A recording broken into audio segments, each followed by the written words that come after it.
meeting the governor and submitting a memorandum today. To the government. Let them meet the governor, let them submit. BJP MLAs have become gundas.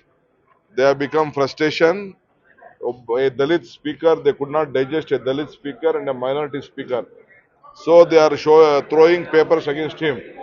If there is an issue on whatever the programs you held, it is not for the first time. Even when BJP leaders had come, we congressmen itself, Congress government itself, we had given a protocol to all of them. Even at the time of Kumar Swamy swearing in, we had allowed all the leaders of various country at Guyana, we had given them a protocol. That is all on record.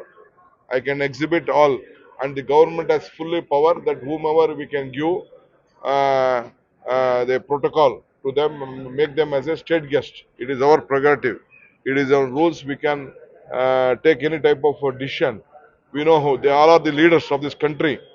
They are the leaders who are building the nation. They are the nation builders, India builders. To save India, they have come to Bangalore.